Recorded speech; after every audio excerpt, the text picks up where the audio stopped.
Welcome to the MX Vice Show, new for 2023. I'm James Burfield. In the middle, you will see my colleague, Ed Stratman. And a familiar face to the right is Calvin Vlaanderen. Welcome to the MX Vice Show, guys. Cheers, James. Thanks for having us. Yeah, thanks, James. It's good to be here. Good. So a little bit different this year, guys. We're obviously live on YouTube, on Facebook, on Twitch, on Twitter, I think Instagram, I think everything. So Ed, obviously, welcome to the team. You're, if you can't tell by the accent, you're Australian.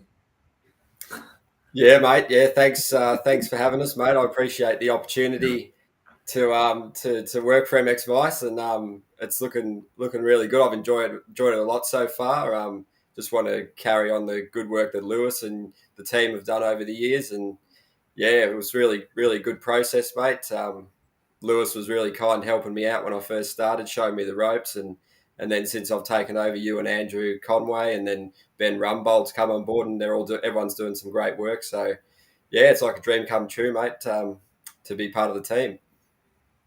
No, that's great having you here. And obviously, yeah, a lot of changes at MX Vice. So Sean and Lewis have left to go to Vital. So good luck to those guys. Obviously, they're going to smash it. Very good at what they do. They were with MX Vice for 10 and 7 years consecutively. So a long old time, 17 years between them. So, but we've got Jeremy Van Ende, who will be doing our colleague from Netherlands, who will be Van Ende. Sorry, thank you, Calvin, our resident Dutch maestro. Gonna learn some Dutch. So Jeremy will be at every MXGP this year, bringing us the action. So trust me, his video skills are very, very good. He's been working with us already on the Monster Project series that we do. So Against All Odds Series 2 is going to be coming out around about 2 weeks' time. So keep a lookout for that one. But yeah, we're going to be live every Tuesday night, hopefully from 7 o'clock on the dot. We had a few technical issues today, which is why it's not quite where we want it to be, but it will be good. So Calvin, last week, Anaheim won. How was it? It was sick. Really, it was really cool to experience. Like our plan was to go there, as we chatted about, and I was like, I've never been. Let me try and go and experience it all, and it was a really cool experience. Like I'm so glad that I just booked a ticket and went to watch. I really feel like they put on such a good show for the fans. And it was sick to see all the riders and to do track walk as well was cool, because when you have a perspective of like when you watch on TV, like you have a perspective of the track, how it is and stuff. But when you walk it in real life, it's so different. And yeah, it was cool to be there. No, that's cool. And from your first perception, kind of, obviously you've seen the opening ceremonies, you kind of seen that, met some of the riders throughout the day. What's it like compared to MXGP? It has so much more pizzazz, doesn't it? It's so different. It's honestly so different. Like just when you walk, there's so many people there for one. Like compared to an MXGP round, where there's fans. Like in Anaheim, it was just so packed. I was so surprised with how busy the stadium was. And like opening ceremonies, when they turn the lights off and then everyone has their flashlight on, and then the ladies there singing the national anthem, like I had goosebumps. Like it was so sick. And then, like I said, they put on such a good show for the fans. I think that's why the fans go and watch, why there is so many people there, because it's such a good show. It is a long day. Like I was there early for track walk, and for the riders it's a long day, but it's really. It runs well. It runs well. They put on a good show. And I hear you had an appearance on. Oh, sorry, Ed. I was going to say I heard you had an appearance on Race Day Live. That was pretty cool. I did. Yeah, they asked me to go on. I don't think they see an MXGP rider there so often. So it was cool to be on the show. And obviously, I always watch the races on TV. From home. So it was cool to be on the show. And I was like texting my family, watching like 20 minutes are going to be on Race Day Live. Yeah, it It was cool. Yeah, and obviously with seeing all those guys race, that would have been amazing in person because the track was so brutal by the end of it, especially in the 450 main. What was your take seeing it live in person? It probably didn't look much fun to ride. Honestly, it looked really fun to ride. Like I've never ridden Supercross before, so it was even to like walk the track. Normally, when I walk the track like MXGP, I can like visualize riding, and I try to like really visualize how this corner is going to be when it gets rough, and so on. But like there, obviously, I couldn't really visualize it because I've never ridden a Supercross track before. But to come back to your question, like I really wanted to ride, watching the guys race, and I've always had in my head like Supercross looks really difficult, but when you see it in person, I feel like I have the talent and I have the ability to do a lot of the things that a lot of the guys were doing. It's different when you watch in person, of course, but I feel like I can obviously be there one day if I put in some practice. Obviously, it's different with timing of the jumps, and to do that for 20 minutes or whatever they do it for is crazy. But I think with practice and stuff, I feel like I could be there, and that kind of like motivated me, and I wanted to actually try ride. And it was when the track got rough, I was like, oh, this is when I will do well, Yeah, that's really cool to hear, Calvin. So have you ever done Supercross before? Never ridden it because we're not allowed. Like sometimes there's like a small Supercross track in France, like on the side. But like my team, all the teams that I've been with in the past, and my team now is like, you're not allowed to ride that. It's too dangerous, especially with riding with motocross suspension. We're just not allowed. And I was at the track. I got to ride when I was in the US, and there was a Supercross track on the side, and Kenny was riding with Marshall and the Hep Suzuki guys, and Ken was like, "Yeah, just go do a few laps," And I was like, on this with the stock suspension, I don't think it's a good idea. But I wanted to. I really wanted to, but it was like holding myself back not to go and ride. That's cool. So it's quite interesting because when I kind of spoke to you before, you're kind of like, man, I'm not sure about Supercross, but obviously going there, that's kind of whetted your appetite. For sure, it's changed. It changed a few things. It's like when I spoke to you before, I've never really experienced it in real life, and I thought like, it's really far fetched for me to go and learn this at 26 years old. But I believe if you put it like if you put a lot of hard work in, then you can for sure, get to that level. Of course, I won't go there. If I want to go there and do go there ever, then I'd obviously need to put in work and put in time on the Supercross track before I can be any good. But it's a possibility. Yeah. And you obviously did some riding while you're out there too. Looked like you had a bit of fun there. It was what sort of bike were you on? Did it have much done to it, or just stock basically, but just for fun?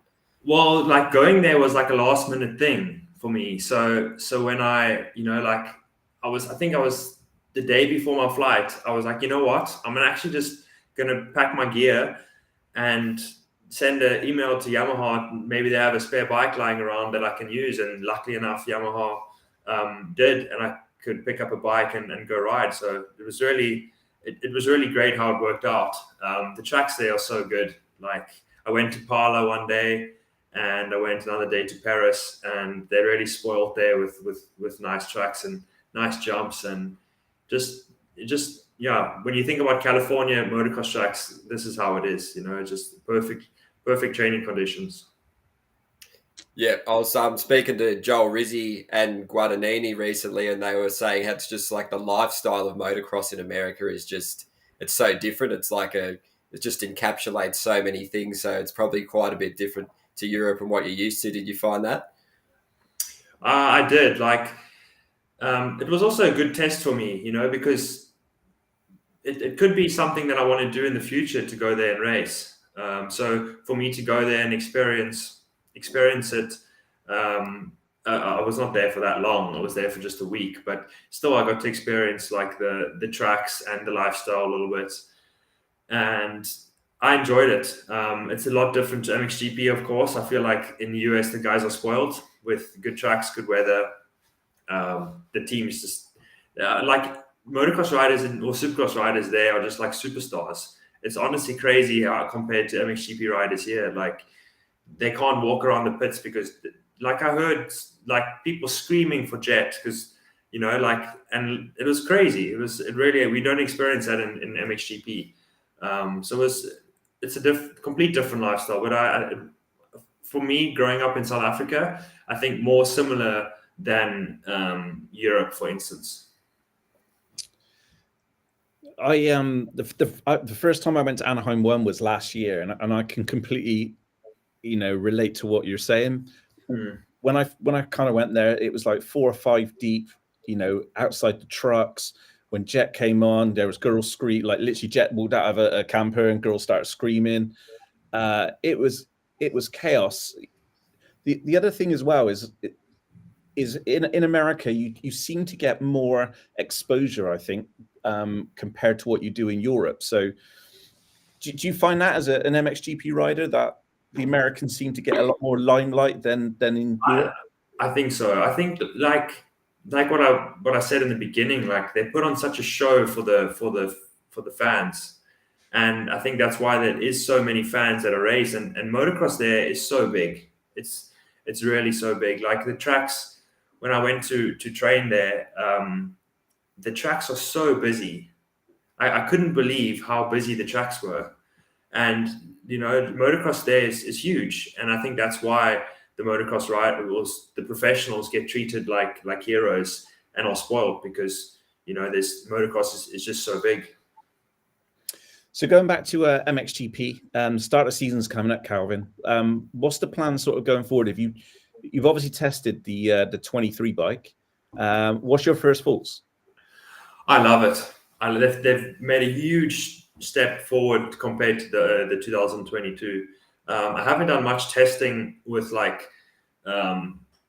with engine stuff or suspension and stuff. I've been literally riding a stock. I was riding a stock bike in the US, and I was riding a stock bike here the last month or so, just because I wanted to get hours in on the stock bike, just to feel how the bike works and handles. And then now going forward, tomorrow is actually my first day of testing. And then I go to Sardinia this week, end of this week, and then I'll start testing some more things. But like out the box, the standard 450 Yamaha, the new one 2023 I was blown away by it. Like dead serious, like really, really good bike.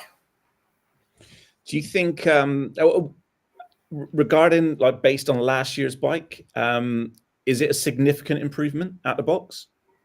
Out the box, the 2022 bike, I didn't really ride that much out the box, but it's definitely a big improvement. I kind of set my 2022 race bike up. I changed it quite a lot from the original bike, just like the seat position, foot pegs, like handlebars, everything kind of like that. And when I jumped on the stock bike of the 23, I was so surprised with how it was kind of similar to my 2022 race bike, which I really changed so much. So they definitely went in the right direction for me personally. And just the whole frame and how the bike handles, it just works a lot better. So I was just going to say, with the season sort of fast approaching, what is the kind of, because obviously you're on your own, you're the only member of the Calvin Vlaanderen team this year. So is it going to be a case of who are you riding with at the moment? I'm actually working with a trainer, Hayon Braka. He's training like the Hutton Metal guys, the European 250 team. So I was working with him in the past when I went to 450, and then we had we've been kind of on and off, and I've always been kind of working with him on the side. But now this year I'll be full time with him because of one of the reasons was because I don't have a teammate, and to train with his guys is always fun, and you just enjoy it a lot more. So he's really he has a lot of knowledge, and I can learn a lot from him. So I'll be working with him on bike stuff, and then with the Hutton Metal guys, that's why it takes a lot of energy off when I'm planning all this kind of winter prep. Which days you're gonna not which days, but which tracks are open, things like this. It takes a lot of energy. So to have someone that I can rely on, and I can just follow and then work with his guys. It's just really it's nice. You enjoy your training a lot more. Are you sandbagging against the MX 250 guys? I didn't say anything, right? These guys are fast, man. Honestly, like they're faster than me some days. Really? Yeah, like no kidding. These guys can go fast on the bike. Jeez. And it's they I'd say half of the time they're faster than me. Damn. Who's your tip out of you? Which one of them are you kind of thinking, hello, he's going to be a bit of a handful when he goes up? Well, this coming year, Bonacorsi's staying down, European 250. He's going to be tough to beat, I think. Mm-hmm. Yeah. And you have the Ivano van Arp. Yeah. Dutch young rider. He's definitely going to be. He's talented. He's definitely going to be good when he gets a little older and stronger. And it'll be cool to see him grow this year.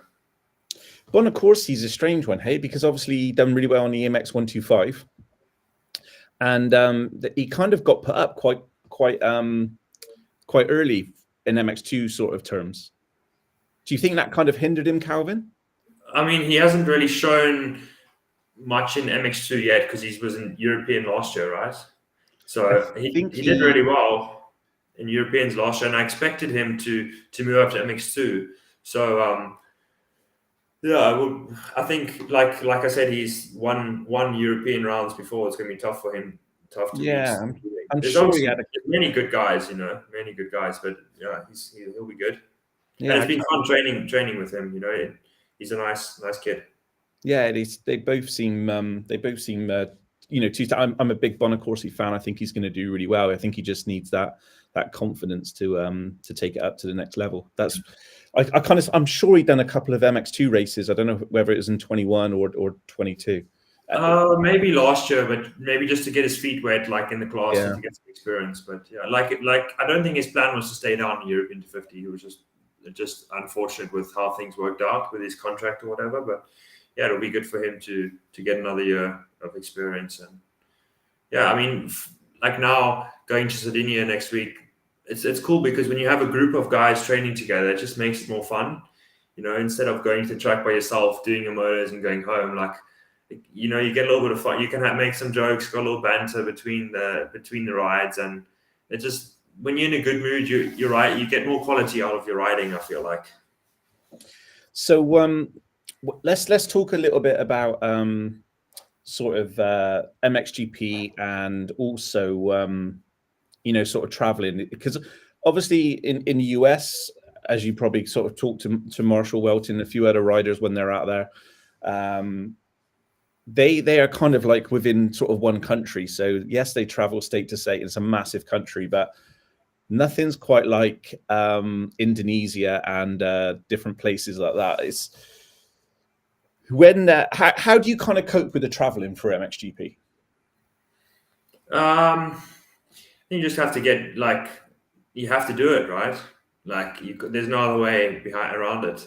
So like if I'm going, for instance, now like flying to America, I would try and adjust my like sleeping a little bit before I go, just to try and get into rhythm there a little bit faster. And then same if I'm coming back, like 2 days before, I try to maybe go to sleep like really late or go to sleep really early. One of the two, depends on where you're going. And to be honest, like I said, you have to do it. So I'm really structured. I'm really planned. Like I try to have everything ready before, so I'm not rushed with packing, things like that. I'm quite organized when it comes to traveling and things like that. So just planning ahead, I'd say that's the most important. That's cool. And when you're traveling, do you have a travel buddy at all?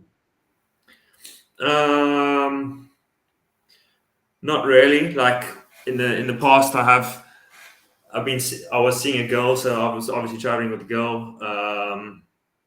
And this year my brother's coming to live with me, so I'll be probably traveling with him a lot. Just depends like who's around me at that time, and maybe a friend comes here and there and whatever, What about maybe what about, new girl comes? I don't know. yeah, well, I'm coming. So and Yeah, okay. James is going to be there. but you kind of mentioned Rubini before. Yeah, Stefan, like he lives in France, which is quite far away. So if I know that, like, you know, he's in the area, then we would obviously travel together. Like he came to stay with me for a couple of weeks last year, and then we would travel to the rounds together. The ones that are close, you know, like Lommel, Lockett, Germany. I think that's all like kind of same time. Yeah. And then he would come stay at my house for a couple of weeks, and then we traveled to go to the races. But most of the year he's living in France. But I'd say like he's probably like my best friend in the paddock, who I would travel with. You know. Cool. Well. Talking of Rubini, No way. He's joined. Here he is. Hey, buddy. Hi. How are you doing? I'm good. Thank you. Good. So Calvin says you're really good friends. Yeah, I agree with him. He's like also my I'm as a friend. Cool. You're cutting out a little bit. I don't know whether it's me or it's the other guys. Can you hear? Depends where you are. It's the French. The French Wi-Fi isn't great. Oh, that's what it is. So what's Calvin like to travel with? Well, it depends. Band.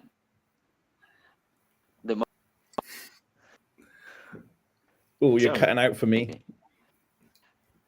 Okay. I'll answer that question. Like he sleeps everywhere. Like he gets in the car and he's passed out. Like he doesn't like talk so much. He puts good music. Like we have the same taste of music, so that's cool. But like whenever there's a chance to sleep, you'll find him like eyes closed and snoring. Is that right? Eyes closed and snoring a lot. You sleep a lot. Me? I guess I do. Yeah, don't lie because I have proof. Video proof. So when you guys are at MXGP, obviously it must be easier kind of being able to hang out. But this was, I guess, before you guys were 450 in MX2, and now you guys are going to be competitors. Yeah. I think you know, the track is a thing, and then on the always have respect for him. So yeah, just to battle. Yeah, same for me. Like when the helmet's on, and like he's not my friend, but like obviously out of the track we will be mates, and I think I can really separate that compared to some other riders. But yeah, for me, like I said, if he's in front of me and I need to pass him, I'll do my best to pass him, and if it's aggressive, then aggressive. But yeah, off the track, then we'll be mates and whatever. If we fight, and then we'll be friends again for sure. Hey, it's great for the vlog. It's great for the vlog, yeah. Yeah, it's great for the vlog. Everyone loves a bit of rivalry, you know. Oh yeah, rivalry and monster girls. That's just you, James. Don't. My wife's probably watching this, Calvin. Well, you mentioned it, don't you? So next year, Stephen, obviously, it's going to be tough in MXGP. How's preseason going for you? Oh, it's not really because I got a surgery in September for my AC, and well, try to get back. I did a lot of cycling rehab to put them in my leg. I mean, so now I'm waiting to go back on the bike. I just hope it will be soon. Okay, so will you be missing Argentina? Sadly, to me, this like it's the best. Sadly, I will miss this GP. And yeah, it's gonna be a tough one. Argentina track's a fantastic track. Definitely, yeah. Calvin, you obviously missed it last year, so I bet you're itching to get back this year. Yeah, I am, and it'll be the first round, so there's always extra first race jitters, you know. But it's excitement, hype, things like that. So I mean, I'm excited to go there. Like Stefan said, it's one of the most beautiful places to go to. I really enjoy it there. Track is not my favorite. I mentioned that in the past. That's all. Just the speeds are so high. So that doesn't really. I like a little bit slower and more technical tracks. This is like full gas everywhere, but it's the same for everybody. But it's a nice, I think, a really nice track to practice and to ride, but to race is something different. But it's cool venue. Yeah, it should be good. Are you two gonna keep up the vlogs? Because you obviously did some with AJ last year, mate. So maybe you could be a new partnership, you lads.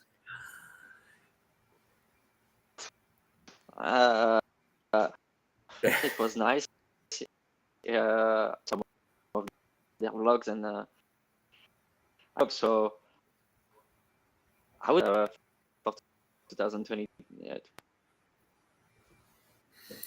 Yeah. Well, I'm doing this project with MX Vice, the vlogs, so I think it'll be quite cool. Quite cool if everything comes together and planned like it should. So I'm looking forward to it.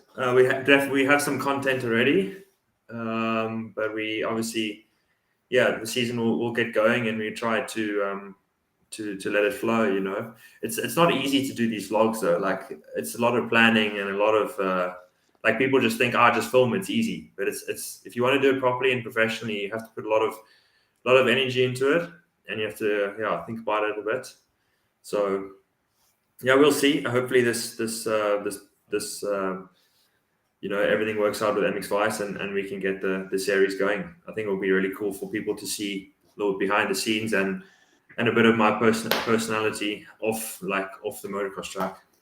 Yeah, we've been doing some work already in the pre-season, so we got some content ready for episode 1. I'm sure we're gonna have to contact Fel to see if we can get the old race day live to get you on there as well. So that'd be pretty cool. I'm sure we can get that. Get that. The guys from Fold are really nice. Like really cool to meet them and to have a chat with them. Yeah, huge thanks to Sean Brennan for he's been really, really good over the years to MX Vice and sorting his passes and stuff. So does a great job over there in Feld. So thank you, Sean. Appreciate it. This is obviously the MX Vice show brought to you by AS3 Even Strokes, and as you can see in the bottom corner, Arma Energy. So Calvin this year is going to be an Arma ambassador for Arma, which is pretty cool. So he's going to be using the products. If you haven't used Arma before, then head over to evenstrokes.com. They will be able to answer any questions about nutrition, bits and pieces and stuff like that. Not me, because obviously I don't look like somebody who takes Arma, but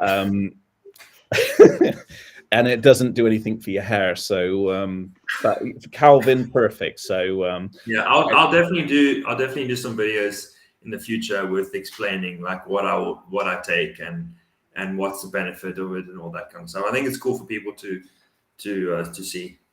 Yeah, that's cool. I mean, one of the Arma ambassadors is obviously AC. And did you manage to catch up with him whilst you're in America?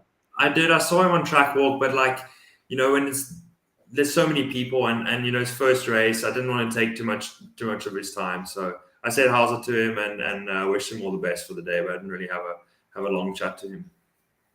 It was pretty cool as well, because obviously I'm sure like you guys, every MXGP rider seems to be interested in Supercross. We done literally we contacted 40 or 50 MXGP riders I reckon within about 20 minutes, everybody got back with their predictions for Anaheim.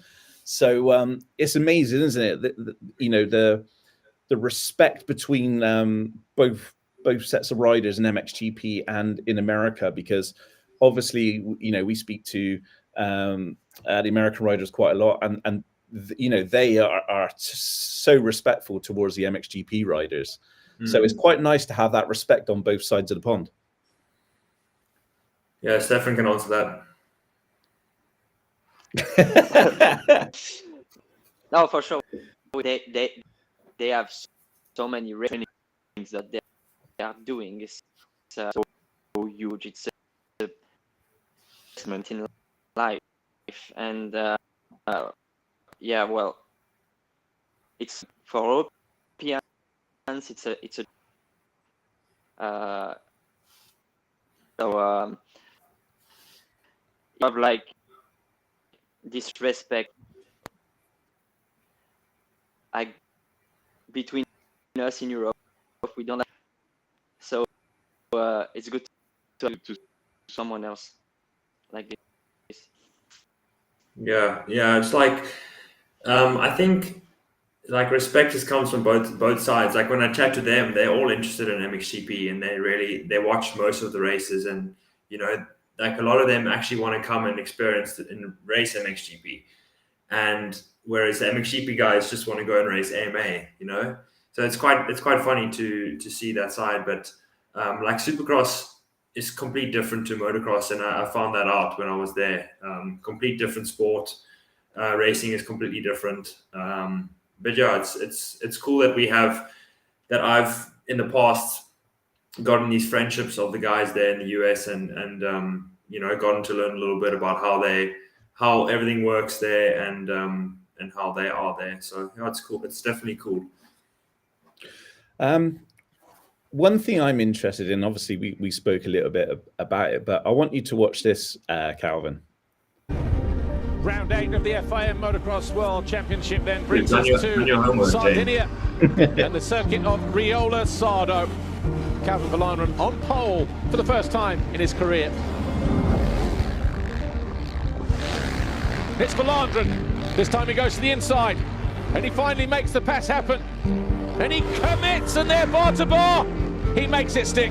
Vlaanderen now third. Prado under attack all of a sudden. The Dutchman goes through and takes second place away from the Spaniard. This is Vlaanderen's race to win. Takes the lead with a lap and a half to go. And he wins race 1 here in Sardinia.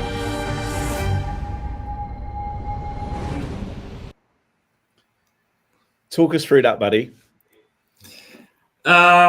Yeah, where do I start? It was just such a good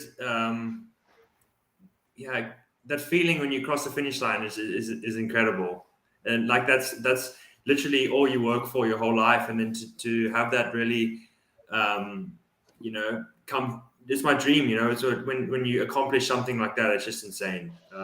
There's no words for it, and that's where like on the when I was standing on the podium afterwards, you're thinking about all the injuries you've had, all the times where you like the really shitty days where you don't feel like doing it anymore. It was all worth it, and still, like when I watch it, I just get goosebumps because it's incredible. There's no other word for it. It was such a sick day. And now, like trying to do it again is going to be even tougher. But that's I've done it once, so why can't I do it again? I've got to be honest, I don't think enough was said about that performance, because I think if you look at any other sport, and I'm not being disrespectful for your team, but it is kind of a privateer team, isn't it? So it's kind of, you're one rider. I mean, one rider, you've kind of, yes, you've got support from Yamaha, but it's not factory. So yeah. Given the resources that your team and yourself have, and you beat every factory rider, it's an incredible story. If that was in terms of MotoGP or Formula One, everybody would just be like, the internet would break down. I can't really say much about it. My team, did really well to get me a good bike last year. I was comfortable in the sand, like I showed, and I think mentally I was ready for it there. The team does a lot, but at the end of the day, there is the rider that has to put in the work, and that you have to do the work when the team is also not watching, when off the bike, things like that, to be 100%. So definitely grateful to have a good team behind me. But it was definitely a special day, and I did get a lot of what's the word, exposure for it. I did feel like a superstar afterwards, just for a day, and then it was back to normal. My favorite part was the shoey. Yeah, you got to do a shoey. That's an Aussie thing, right? Yeah, that is an Aussie thing. Ed, you got to appreciate that. Yeah, mate. It's respect to you there for that one. It was capped off the moment nicely. I'm a big fan of Daniel Ricciardo, Danny Rick. So whenever he's on the box, he always does a shoey. And I've always said, like, man, when I win a GP, I got to do a shoey. And then I was up there and I was like, I got to do it. But my boot was full of sand, as you can imagine, full of sweat after doing 35 minutes in the sand. It sounded a good idea at the time. It still tasted good. Let me tell you that. It still tasted good. It's I funny. think you said you were going to get drunk afterwards. Did you actually do that?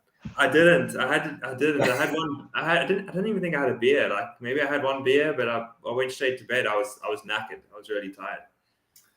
I mean, that emotion, obviously, after the first race, we've seen that, with, you cross the line, you literally just, ecstatic at that win. But then to go out and get a 1-1, that's just got to feel so good. Yeah, I was calm. I was calm after the first race. I knew that I still had a job to do, and the job wasn't over, And I think I kind of just reset. I had like a small little nap, trying to reset and go again for the second motor. I obviously was confident because the first motor I came from the back. I had to pass a lot of guys, and I felt like it was not easy, but it was, I was riding well and I felt comfortable, and I was fitter than everyone else. I really believed that. And I knew for the second race, like, I was planning to get an even better start, so make my life a little bit easier. And then when I got in the front, I did have a better start. When I got in the front early, I just made my laps and did it. So yeah, it was a very special day. Approaching the new season, Calvin, obviously you're going back to Rayola as well. Is your mindset changed? I mean, are you going into that round thinking, I'm going to win this? It's so far away, so it's difficult to think about that now, But like, I want to think that leading up to the race. I want to first get this testing behind my back, get comfortable with the bike. I'm not really in that block yet of putting in my intensity and my training with the speed and things like that. So the season is long. You can't peak too early. So I'm trying to not be 100% ready for the first round so that I can be 100% ready late in the season, which is my plan always. And Rayola is the second round. Of course, I want to go there feeling ready and wanting to battle for the win. No, that's cool. Yeah. And what about Steph? Do you want to battle for win in Rayola or not? I know you love the sand. I love it. Actually, I was so happy for my results. I was so happy because, like, it was 35 degrees. It was, and it felt like it looks so easy. I mean, for real, I was like, I better just quit sand to ride sand. I'm never. But like, Steph was on the box the weekend before in Majora. Yeah. And I said to him there, like, congrats. I was like, yeah, but next weekend is my turn. Like, exactly. I remember saying that to him before. Yeah. You said that. You said that. Yeah. The thing you said, being on the podium and seeing all the bad moment, the flashbacks, it's real. It's real because that when I got on the podium, all I've walked, it was just here. And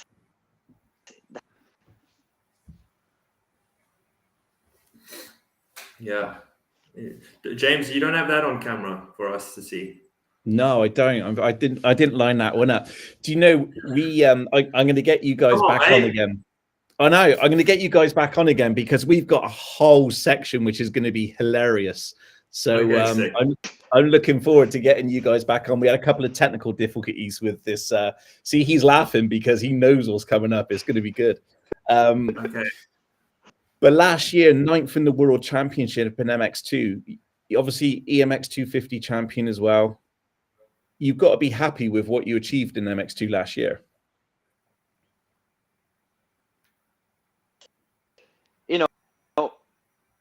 Reasons were now, so I had to I got confidence back, vice European champion. But then I had, which was very,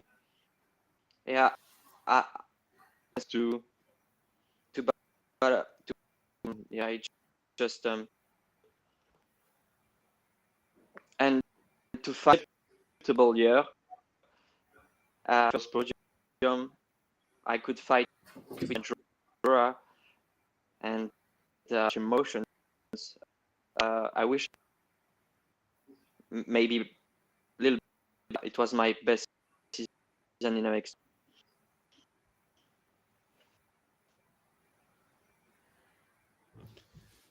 It's we got to get his internet fixed next time he comes. I know. I know. Just trying to pick it up. I'm so sorry. I don't get it. It's okay. Don't worry. It's fine. We'll get out sorted last time. We know how it is in France. It's all good. I was going to say, did you want to stay in MX2 another year, ideally, Stephen, or were you ready to move up? You felt anyway. Well, my time in MX2, really happy to step up to I have a great team to so really hard to my, and then I will see how it's going during this. I think like on the side of my head, like we were talking about USA, and it'd be nice to ride 250.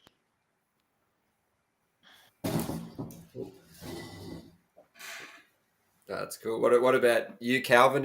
What's your opinion on the age rule on that in MX2? Are you for it, against it? I've had a few chats with some guys like Monticelli who said he's not a fan of it.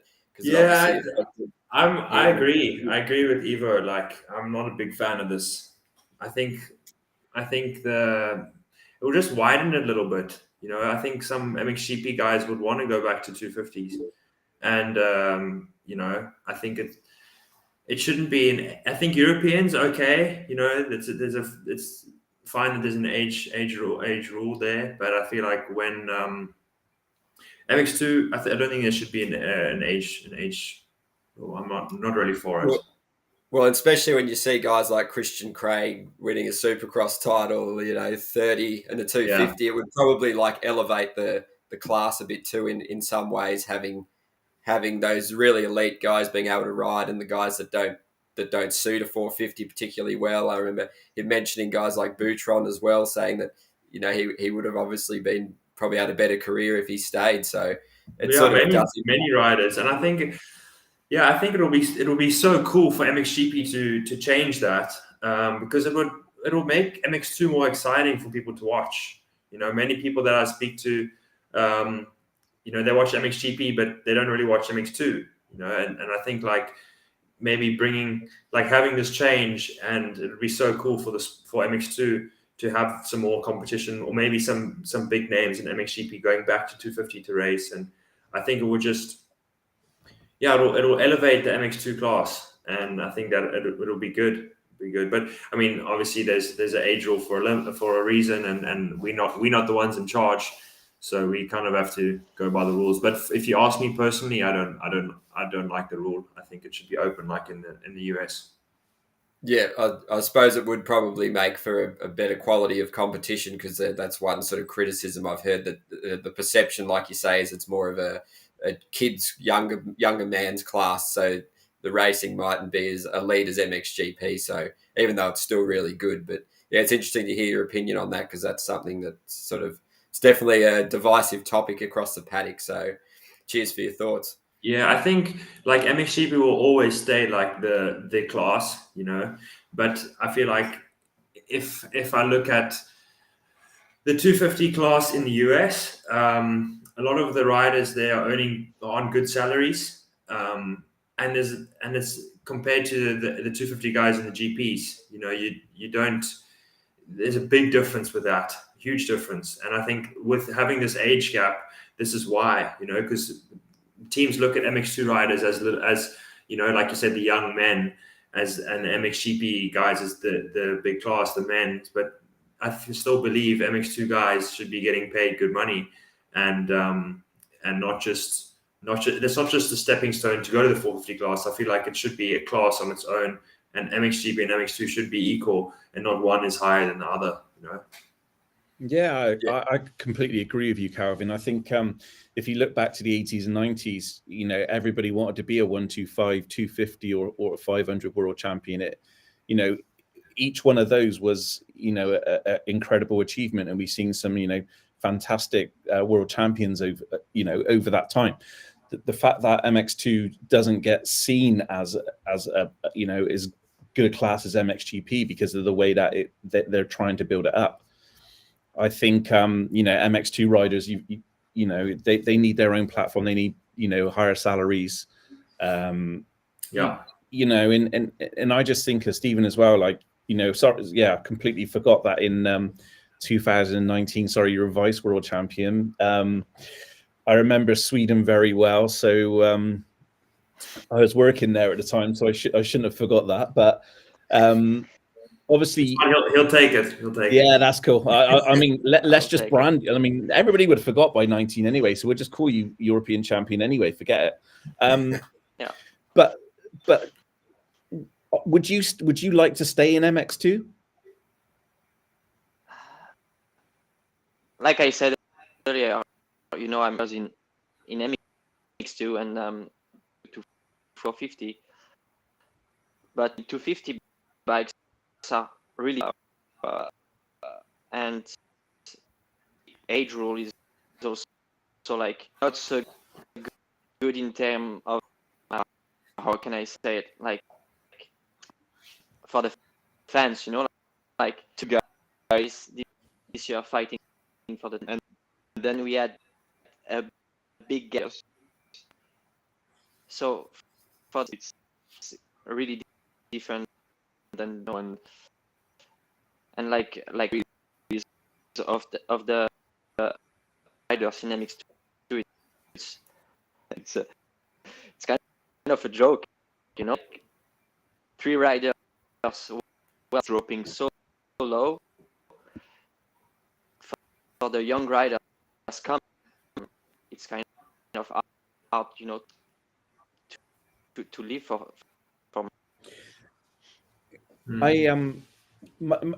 We've all got our own opinions. My opinion on the age rule is that I think it should, the only way that you should have to scrap the age rule. Literally, if you win the world championship twice, then go up. I think that's that's good enough for that class. But I genuinely think there's riders which are more suited to 250, and we're just watching them vanish because they can't get that 450 ride. They can't ride MX2. All what happens is they become a national rider, and that's it. And it just means all that hard work, everything you've put into the sport, and suddenly when you didn't get that 450 ride, that's it. It's done. Yeah, I think like Stefan was saying, the depth of riders is just, there's so much more in MXGP, and that's it's so difficult for like even a good MX2 rider to get an MXGP ride.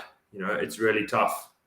And I feel like if that rule would ever change, you would see a lot of MXGP guys going to MX2, going back to 250s, just because they enjoy the racing a lot more. And one, it's a little bit easier because there's less competition. And you know, they can run up front, whereas in MX2 or MXGP, for example, they would be around the 10th position, where in MX2 they could be winning. You know what I mean? So you get a lot more exposure when you're at the front compared to when you're running 10th place. I was going to say, what do you guys think about obviously the EMX 450 going? Oh, the I didn't even know it was a class. Sorry, not EMX 450. The European Open. The MX Open class. Yeah. I don't know. Like, I feel like they should just take this class away. Like, rather get more guys on MXGP than have guys. You know, MXGP should be the 40 fastest riders on the gate. And if you look at back in the day, you used to have to qualify to make the races. You know. Yeah, it's a big difference compared to back in the day when it should be the fastest 40 riders, MX2, MXGP, and not these European 450 classes or whatever. I think so. Yeah, I know sort of on past podcast shows we've kind of spoke about whether the top EMX 250 and the top European Open class should have gone into MXGP and MX2 respectively to fill up those spaces. But obviously then when people are trying to get championships within those classes, it becomes a little bit difficult. But surely both of those classes could become a breeding ground to, you know, to fill those gates from say 25 down to 40. Ed, do you watch a lot of MXGP, or what do you reckon? Yeah, I watch all of it. Yeah, watched all the EMX, all the MX2. Yeah, so it's I guess it's like if you want to win a championship and you're good enough to do MX2, you could stay in EMX and win a championship, then go up. But yeah, like it's good. There's a lot of fast guys going up. Obviously, the MX2, the Conan brothers, and things like that. But it's just I know that they want to obviously have that MXGP as the absolute top tier, the best of the best, and they probably see that age rule taking it away would be a threat to the quality of that class. Obviously, like you guys, you know, Calvin and Stephen, it's going to be super hard to top 10. It's like, it's pretty crazy, the amount of competition. So they've got that right, but it almost does neglect a little bit the MX2, which, you know, it is an elite class in its own right, but it could elevate even higher. So yeah, it's a really tough one to work out the changes, because we're not the powers that be, but I know that they're obviously working on making things better as a whole, like probably a better TV package, probably have a better presence, give you riders a better presence, give you guys more help getting to the GPs financially, because it's a very difficult thing to do, to travel around the whole world, because they want that credibility of the world championship. So it's just working out for them what changes they believe are the priorities, and whether they ask input from you guys or not is a different question, because I'm not you guys, but it'd be interesting to see, because to raise the profile of the sport as a whole and the championship, there's definitely probably a bit of work to be done, speaking to the riders and people in the know. Yeah, I think like the whole system with like European 65, 85, 125, European 250, this is really good. And I think, like, if I compare it to the US, like their amateur series isn't so good, where they have the Mini-Os and the Red Lins. Okay, it's busy, a lot of riders, but it's like one event. Where I feel like here they do really well, like a really good job with, like, I mean, I went through it. I did the European 125, European 250 deal before I went to MX2 and MXGP. So I did the whole thing, and I think that's really good for riders to do. But I do understand what you're saying with MXGP wanting to have like the main class MXGP, like Formula One, where you have Formula 2 is like, meaning, you know, the smaller version, and then you have Formula One, which is the main thing. So I think that's kind of what they what they want to do with it. But I feel like, yeah, MX2, when it was MX2, MX1, it was more of like a, it was kind of balanced. But now with being MXGP, I feel like they put a lot of focus on this as the main class. But also with that, like I chatted to Sean Brennan from Feld about it. I spoke to him a little bit about it, and they have a meeting every 2 weeks with the teams, with all the teams, and that's really interesting because in MXGP we don't have that. They like to stick to what they do, and I think we all respect that. But I think a lot of teams feel like they need to be respected a little bit more, or listened to a little bit more, because a lot of the teams are on the same side. We all know what the teams want and things like that. It's kind of I wouldn't say teams against MXGP, that not, but I feel like with Feld, listening to him is like they have every 2 weeks meeting with all the teams to try and make them happy. With making teams happy, you make riders happy. With riders happy, they're going to go happy to the race to race, and with riders being in the race, you're going to get the fans to show up. So it all, they've thought about it really well, and they have a good system. And it was just interesting to hear that they have a meeting every 2 weeks with all the teams to hear what's good, what's not good, what they can improve on, and then listen to them to try and make the teams happy. Yeah, that'd be definitely something to be implemented. And then if you obviously maybe not like take anything away from MXGP, but shine a bit more spotlight on MX2, and then you don't have those gate problems where you've got like 15, 10 guys on a gate. You raise the profile, you raise the competition and everything. So, because for example, if you had guys like, so you'd probably have Wilson Todd and Jed Beaton and all these really good Aussie guys who obviously things happen, injuries happen and aging out, and then working out a ride, and if the ride's not good enough. So if you had those guys, say, for example, the championship would be a lot more competitive and probably have a lot more interest. And you'd have lots of mates like that, both of you guys that are in the same boat. So hopefully maybe they can start chatting to you guys and get your opinions more in the future. Yeah, for sure. I mean, it's been going, I don't want to talk badly about it, but it has been going negatively the last couple of years. And it's getting just more and more. It's been tougher for every team every year because it's becoming more expensive, and it's just it's tough to see it go a little bit down. But I mean, I think we all have to just stay positive, and MXGP is doing a good job. They have a good system still running, and hopefully this year there's going to be a good championship. Yeah, it sounds like they got some good. I think they have listened to riders, teams in the media, and I do believe they're going to be doing a lot more on race days with doing more stuff in the pits, involving the riders and the teams, trying to connect those dots between obviously fans coming in. It'd be interesting to see how they bring that in, and they do bring the digital aspect into it. We're live within the pits as well. I kind of feel like it's kind of missing that whole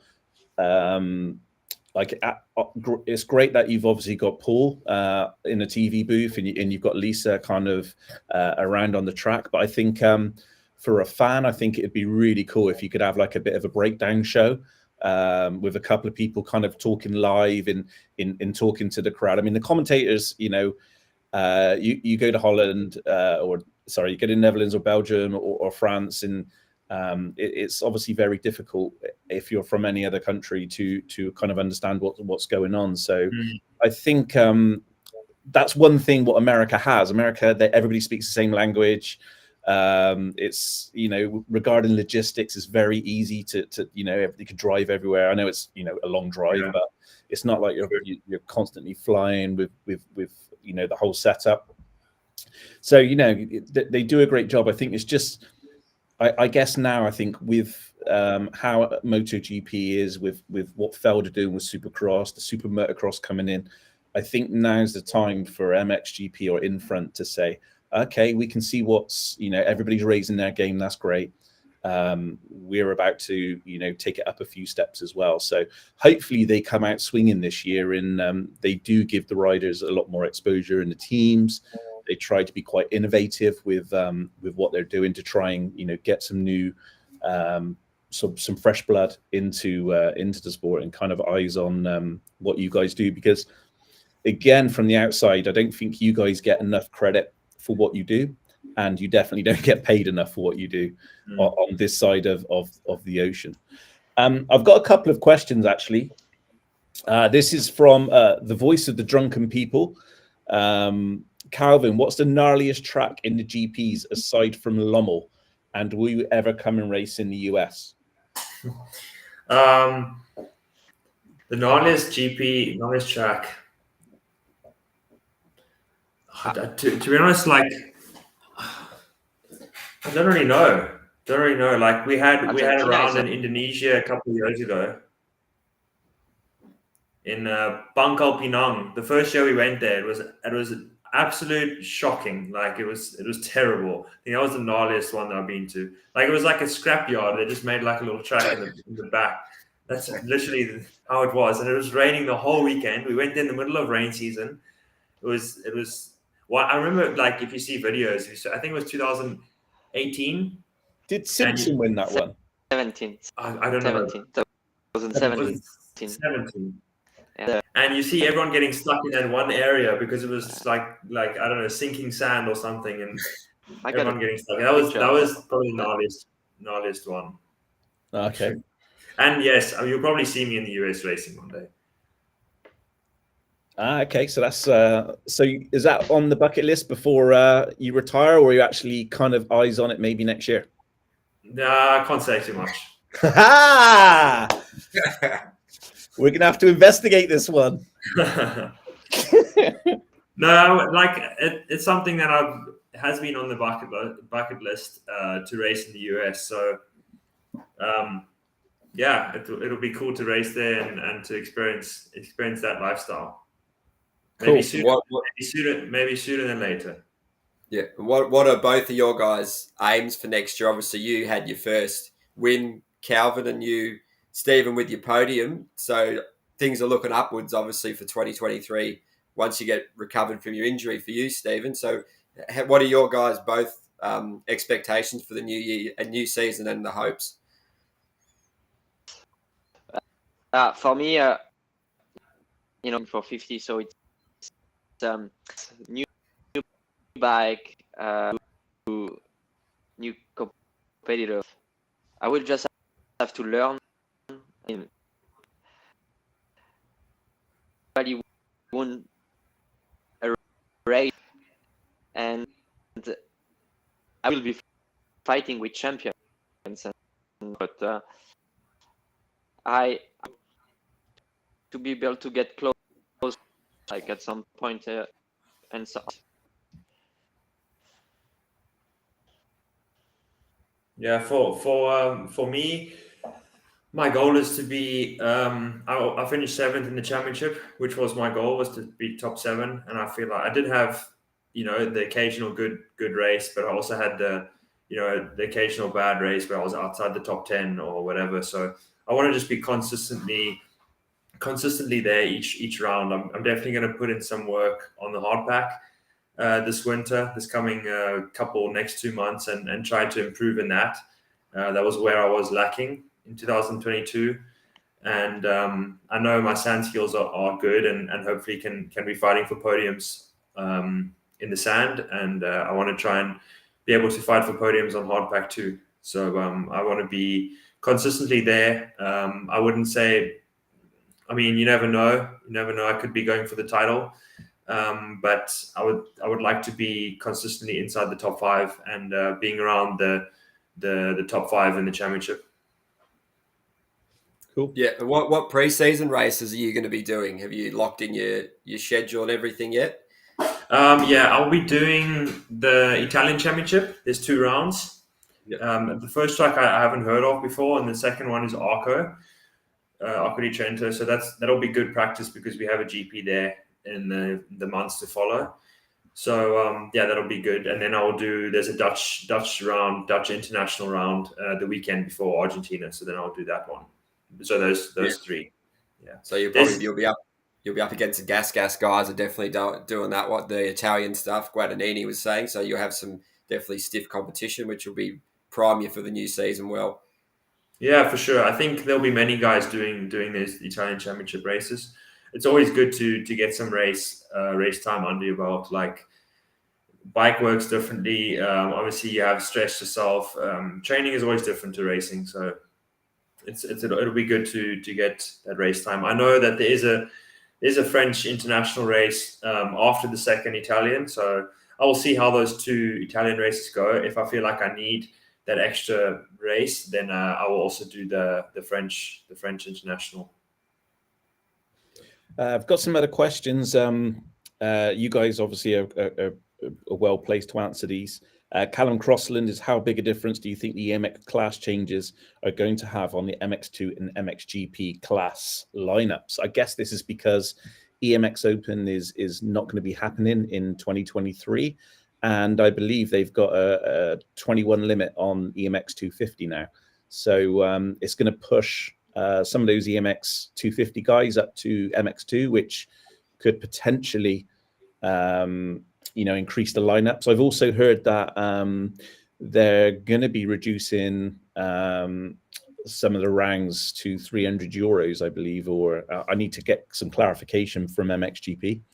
But I kind of heard that maybe there was going to be some sort of help towards certain riders. So to obviously get more people into MX2.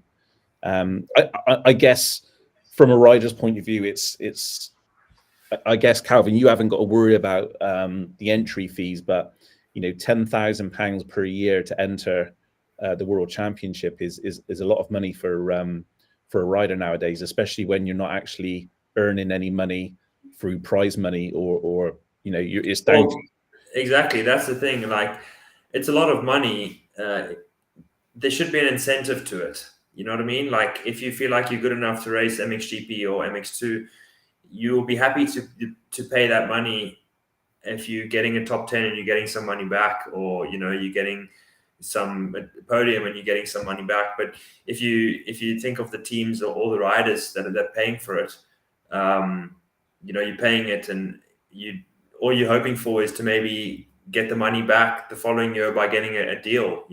There's no incentive to that round. If I think about, that's why a lot of riders are going to like the race the ADAX and the French Championship and things like that, because you all have to pay a little bit of money to start. There's always an entry cost, but there's an incentive to if you do well, and that's the difference. And I think, yeah, it's expensive. It's expensive for teams and for the riders to pay that. But hopefully, like you say, hopefully they decrease it, and it'll be good for the sport if they do, because then you'll see a lot more riders coming, a lot more. So obviously a decrease in the cost to enter, but where do you sit on things like prize money for yourself and for you, Stephen? Obviously, prize money, any money is a help, because obviously you get your salary and sponsors and bonuses and bits and pieces. And it sounds like you're probably both millionaires right now, but I'm guessing that you're not. But from a prize money point of view, is that something you welcome? I would welcome it with both hands. pay me the money. No, I'm just kidding. No, show me the money. Seriously, like there got to be like an incentive. Like, we're risking our lives here. Come on, Yeah, it's crazy. We training. I mean, they do publicity and the fans, the riders, just don't get any. So Calvin was talking about ADAC and everything, and from the result we get good money, some riders also meet more French champions. I mean, I will have the prize because of that. I make more money doing French piece. We've got some questions which are coming in on screen here. Jared Hutton's basically said they need to do anything. They need to do anything to bring more eyes and interest to the MX2 class mainly, but the series in general, even MXGP in the format, is lacking compared to AMA. just copy AMA for now. So yeah, Jared obviously thinks some changes need to be made. Richard Brown is put, what's the main reason top 10 riders in EMX don't enter GP class? Cost, I guess. That's cost, yeah. Yeah, I mean, 300 euros versus 1,000 euros is a considerable difference. So hopefully, I need to speak to MXGP and see if that's going to happen this year and get some clarification. But I'm guessing if they can reduce it for certain riders, then why for certain riders? Why can't it just? I don't know. I need to get my facts straight before I talk about this stuff, because it's kind of like stuff I heard sort of floating around last year, where they were going to try and encourage EMX riders, I believe, which were going up. That for the first year it's 300 euros or something. So I kind of think that I just have like, they should like make like a like if you score so many points in EMX in the European, you get like a free entrance to race a GP or something like this. Now, how cool would that be? Yeah, that would be.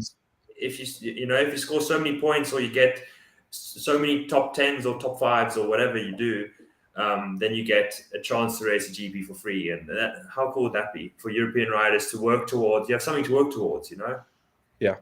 No, I agree. I think championship. Yeah. What did you say it again, Stefan? Sorry. They used to do on that 150 championship. Yeah, true. Yeah. So when you won the European 150 with the Honda, then you got to race MX2 for free the year after, or something like that. Yeah, that's cool. I mean, I don't think there's that many things they need to change to take the championship forward. It's just a couple of little things which, little tweaks to the series. Like I said, it sounds like they're going to do some really good stuff within the pits next year, which will be, welcomed. I think we've always spoke about kind of like opening ceremonies. Why haven't we got opening ceremonies, at MXGP? So it's kind of, the riders coming out, talking to them, that type of thing. Because obviously they want crowds to go to the GPs, because obviously they're paying for tickets. So the local promoters are earning money through the GPs.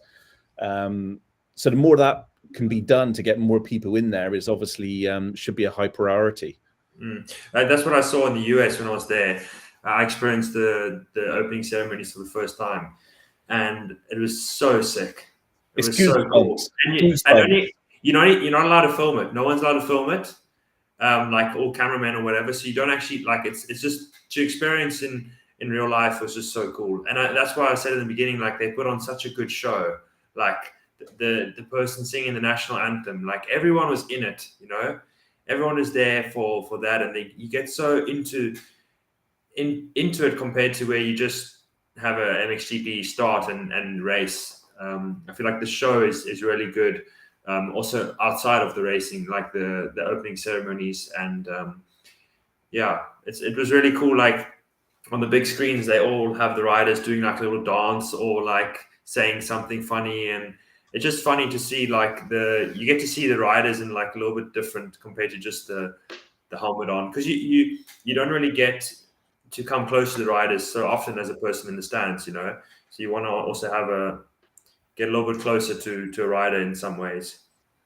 No, I think there's definitely more of a concerted effort in America to highlight the personalities of the riders, and then they obviously couple that with their own vlogs, which is obviously like you do and you've done, and you will be doing more with James. So hopefully with the plans you have, James, highlighting the personalities, and a lot of guys are funny guys, have charisma, even the serious ones. It's good just to give them a platform to have a voice and to expose, their image and heighten it, which all leads to more exposure for the sport. So can you give us an insight, James? Yeah. I'm literally just gonna queue up.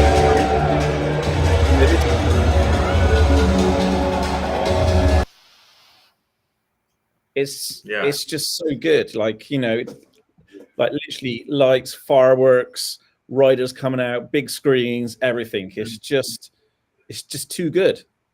Yeah, I remember like Kenny came out.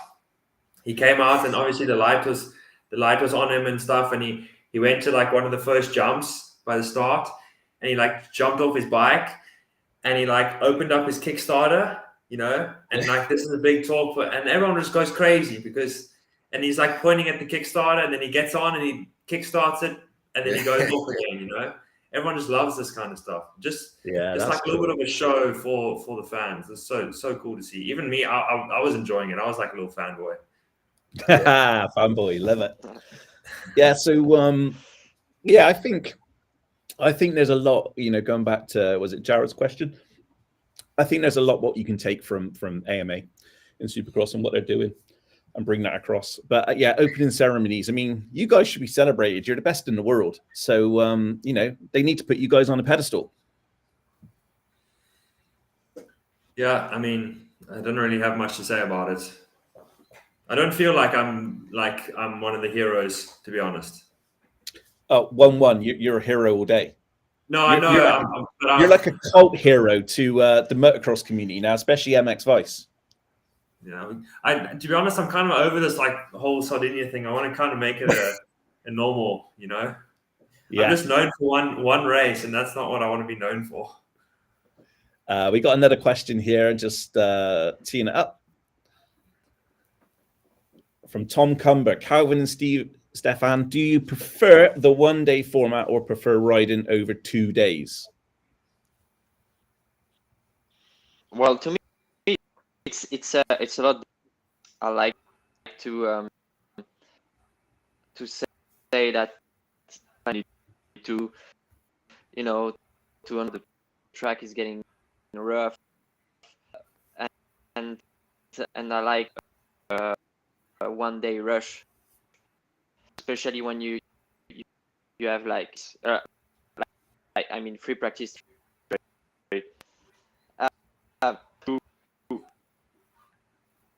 To check out, maybe thinking out or something that I like better, the two. Yeah. What about you, Calvin? Yeah, I'm a strong believer in the whole 1 day format.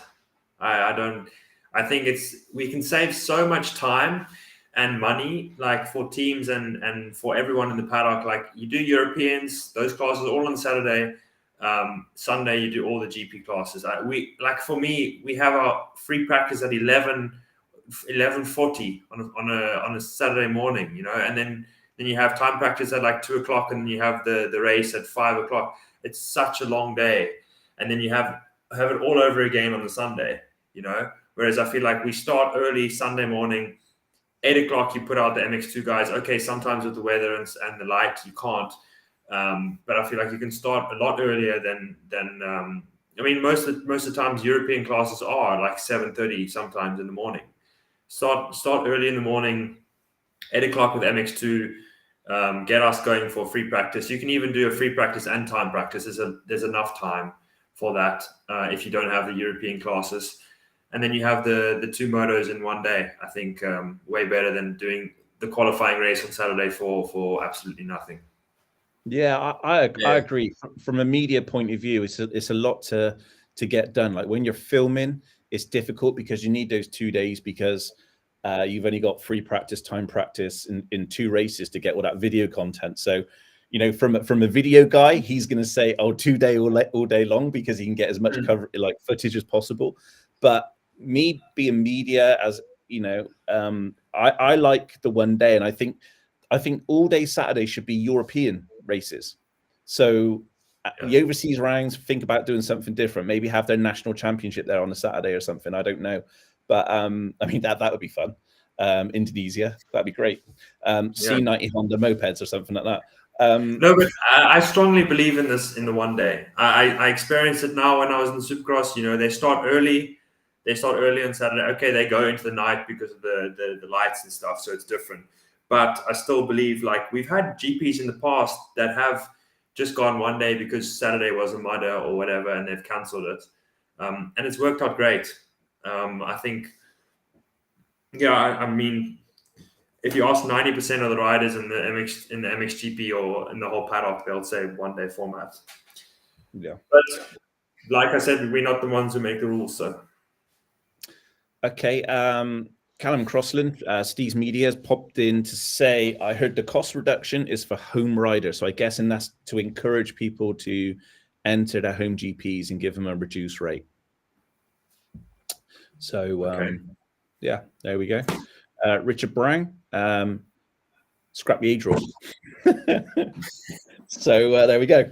That's just do it. So obviously, if only we were running MXGP, James. It would last about a week. Yeah, with you running it, yes. Yeah, it would. Yeah. Everything would be late. Everything wouldn't happen. You know what? As a Tottenham fan, I'm always moaning about how our team doesn't spend enough money, but they spent 172 million in we're But I guess that's the same thing for Infront. Hey, they're investing a lot of money. They're putting the infrastructure in. From their point of view, they're saying, hey, we're creating this platform for people to ride in. We're doing our best. Everything costs a lot of money, and we all get that. And we're not here to criticize. We're just here to throw some positive contributions towards the series. For me, I'm not here to talk shit about MXGP at all. Like they're putting on a good show for I mean, look where I am and what I've done in my career. It's been great for me. I just think that we can improve on many things. And we're just giving our opinion, right? It's nothing bad. I mean, everyone has their own opinion. Yeah, opinions are good. On an MX Vice front, I would just like to thank Parts Europe. They recently this week have come on board at MX Vice, which is fantastic news. So huge thanks to the Parts Europe team. Interestingly, their slogan is they support the sport, and they definitely are with supporting MX Vice, because we had last year we've had quite a few sort of long-term brands which have moved away from MX Vice, which is obviously hugely disappointing, because the money what we get from these brands, Argentina, the first round is not a cheap round for Jeremy and myself to go to and lug equipment. I'm not looking forward to that. I think it's about £3,000 on flights and gone as well. So it's an expensive job for us to do, but we love going to MXGP. We love giving our insight. We love getting some killer videos, and we love to give a lot of exposure to the riders and the teams. So huge thanks to Parts Europe. Huge thanks to AS3 for coming on board this week. An amazing performance parts company in the UK. Aturbis have signed up for another 12 months, which is great news. So the wheels are starting to move, and we'll definitely be in Argentina, and we'll be there throughout the year to follow Calvin. But it's important that we have people like Aturbis, like Parts Europe, who have come on board recently, and that just really makes obviously Ed's very expensive, and we need to pay him. In obviously Australia, they've got Australian dollars. They've got a pandemic with koalas at the moment. They've all got chlamydia. It's not good. Did you actually, Ed? You didn't know that, did you? I've only heard sort of murmurings about it, to be honest. But yeah, it's a real thing. Google it. Google it. I thought they were these cute, furry little koala things. Yeah. Awesome. Maybe like put one under your arm, have as a pet. But they've all got chlamydia. Just rife with chlamydia. Yeah. Yeah. So stay away, mate. Don't touch them. James already got it, so James is fine. Hey, can't catch it twice. Exactly. Or can you? Okay, so Aston 139, what's your thoughts on the WSX series? Hey, I went to WSX in Cardiff, and I gotta say it was freaking awesome. And obviously the UK is for the first time it's going to be in Villa Park, which is a great stadium, not as good as Tottenham Hotspur Stadium, but Villa Park will be really good. And it's just going to be nice to see a Supercross, literally on a football pitch. So, I'm looking forward to it. I think WSX have done a very good job.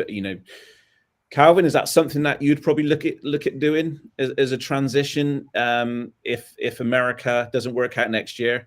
then do you have WSX? Or maybe, you never know. No, for me, it combines with the MXGP season, so it's not possible to do. I think it like overlaps. To be honest, I didn't really watch the racing this year. The last year, like the 3 rounds. I don't really have much to say about it. I don't really know so much on the series, so. No, it's good. We got some more information which will be coming up in the next few weeks with WSX, and we'll try and get Mick McEwen from WSX on board as well on the podcast, so we can kind of break it down and talk to them about what they're going, what they're up to this year, how they're going to take it forward. But they've got some really exciting plans, so definitely one to watch. But I think it's healthy for the sport, hey, having another championship. Yeah, always good. It's always good to have a championship. But now they're coming out with that new Super Motocross Championship as well. I think it's kind of a counter to the WSX thing. So it's good to have different championships. Good post money for the riders, which makes the riders want to go. Big names there, which means a lot of fans. It's always good for the sport. Yeah, hopefully we can get and at least get to one of the Super Motocross rounds. Need to check the calendar, and maybe. What are your thoughts, guys? Would you like to see a US race and a Canadian race on the calendar for MXGP? Australia too.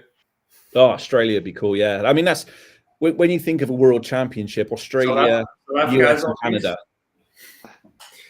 Let's go to Australia. Let's go to South Africa. Yeah, let's go to the US. Like these 3 should always be on the calendar, I think. Yeah, I agree. My dream is to have a GP in South Africa. Yeah, GP in South Africa. I'd like to see Japan return as well. Japan. Yeah. That's good. That's also good for the sport because motocross is big in Japan.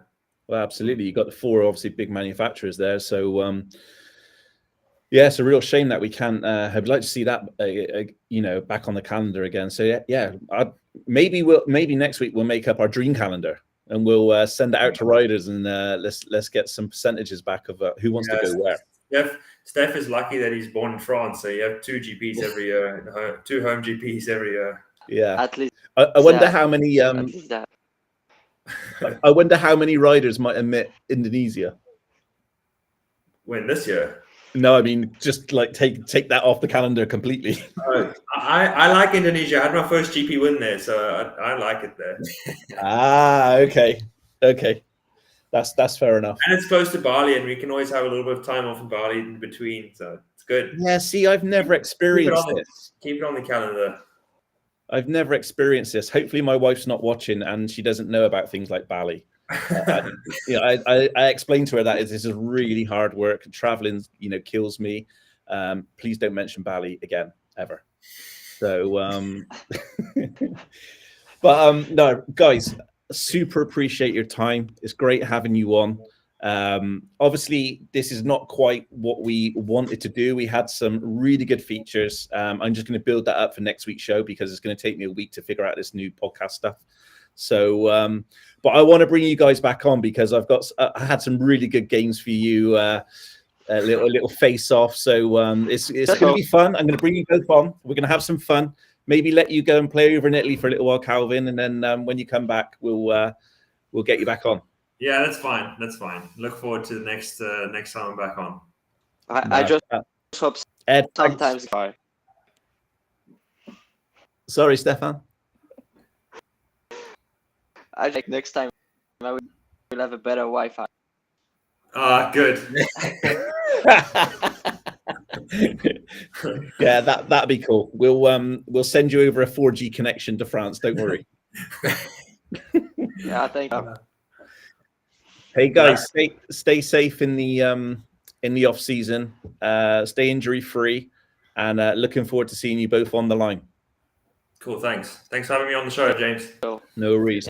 Yeah. Thanks to AS3, thanks to Arma, thanks to Parts Europe, and welcome to Atribis, who are coming back on for 2023. If you're watching this show, if you're a brand, why are you not on here? Get on here. This is the place to be. This show's going to be every Tuesday night. It's going to be live. We're literally live on Twitch, Facebook, Twitter, Instagram, everything. So different co-hosts every week. So it should be some fun. So thanks again, guys. Really appreciate it. And good luck for 2023. Cool. Thanks. Cheers. Thanks. See ya.